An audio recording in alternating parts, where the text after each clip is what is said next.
Okay, the first way modern life makes you miserable is comfort. Comfort, you can basically sum it up in 3 words. This is how I sum it up, is cheap, quick, and easy. That's how we're made to think that things are. They're cheap, they're quick, and they're easy. We have an extraordinary amount of luxury available to us. A luxury that our parents and grandparents' generation couldn't even imagine. And it's all available very quickly and for very little money now. Whatever you want, you can look it up on the internet, and a few days later it arrives at your door. So that seems amazing, right? That seems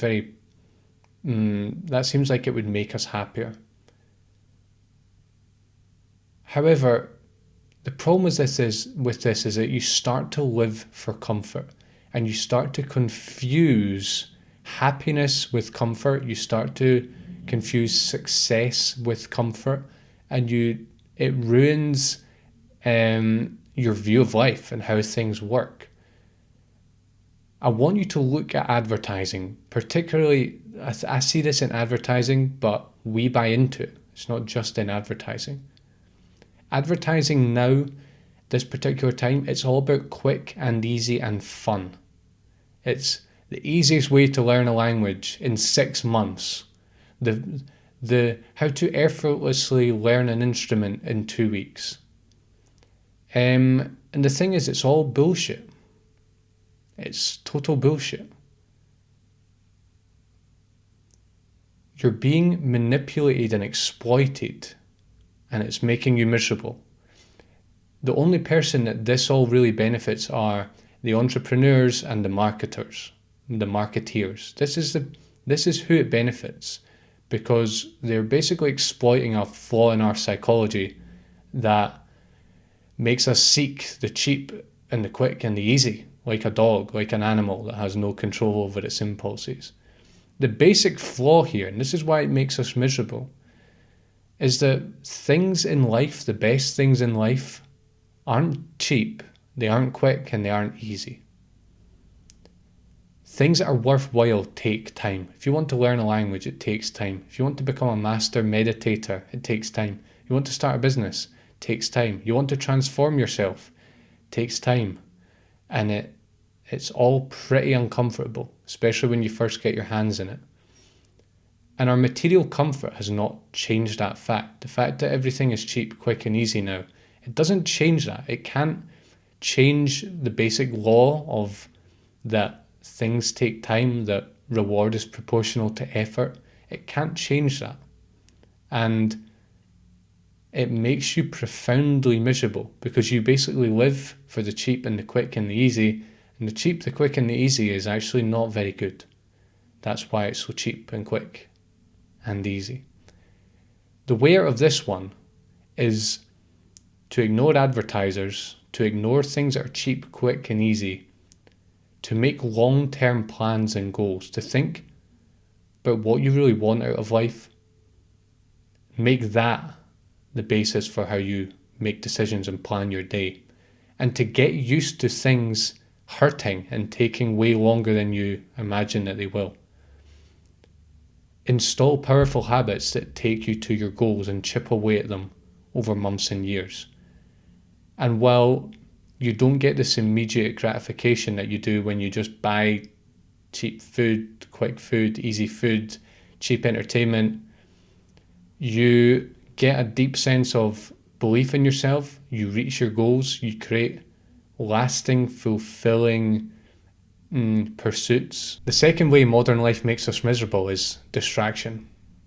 So basically we have a range of entertainment that, again, previous generations could have scarcely imagined. So much so that we can basically entertain ourselves wherever we are. We've got the TV, we've got phone, we've got music, podcasts, videos, Netflix, and it's all pretty much available whenever we want it. And again, this seems amazing because, right, we're stimulated and we're entertained, right? The problem is you're actually not, and here's why. This is the flaw here.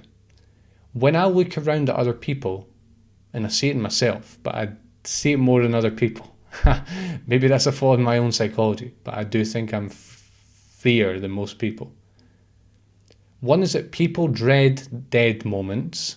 The clue is actually in the name. Moments when we don't have anything calling our attention, when we're waiting around, we're waiting in line, we're waiting on a bus or a train. Moments like this, we actually dread them. And the second part, and this is a twisted part about this, even when we are distracted, even though we have this constant distraction available to us, we're still miserable. It doesn't matter if in our dead moments we have something to distract us. It doesn't really do it. It doesn't solve the issue, and it actually makes you more of a slave to boredom. Basically, the trap that we were falling into here is that with any vice, you develop a resistance to it. With time, you start tolerating more and more of it, and you need to receive more to get the same amount of stimulation, of sort of taming that boredom, of making yourself feel excited. We can't escape this basic mechanism no matter how entertaining our entertainment becomes. The more distraction you expose yourself to, the more you need to distract yourself. And so it's this never-ending game of avoiding boredom, avoiding feeling like nothing is entertaining you at a particular time. And the more you do that, the more you need to do it. That's the basic problem here. And to be honest, I'm actually shocked by how bored and distracted people are. It actually makes me feel, I don't know, it's disturbing to me. Like it feels like I'm in some sort of alternate reality. When I see, I don't know, people on the train and they look extremely bored and distracted and miserable, their answer is to take out their phone and to look at their phone and whatever. I don't know what they're doing on their phone, but that's the solution. What you're not realizing there is that your addiction to your phone is the problem. It's not the solution. That is your problem. The solution is that you don't know how to sit and do nothing. You don't know how to be bored. In fact, being bored isn't even a guaranteed thing. It's just your own state of consciousness. That's what causes boredom, and that's what causes you to distract yourself. I just think our tolerance for lack of stimulation, let's call it lack of stimulation instead of boredom. Our tolerance for lack of stimulation is so low, and we have no idea how to be with a lack of stimulation, that we just immediately turn to distraction. And I think it's actually getting worse. TikTok and shorts, YouTube shorts, this is quite new, and it's worse than what all of the stuff that's come before it. And this is like the pinnacle of our addiction to distraction and to stimulation and excitement, supposed stimulation and excitement. Because again, just because something is quicker and flashier and more stimulating doesn't mean it actually has that effect, because we're so tolerant of it. We're so resistant. We've got such a resistance to it, a tolerance for it, that it doesn't even do anything. And actually, we just go deeper into this black hole. The way out of this one is you just have to wean yourself off. You have to realize that it's actually making you profoundly empty inside. It doesn't do what it is supposed to do. It doesn't make you feel excited, even though it claims to. It's all shiny and fun and exciting and quick. It doesn't actually work. If you actually feel your body and be aware of what's going through your mind and how you your state of mind, be aware of it. You'll be aware that it actually doesn't do what it's supposed to do.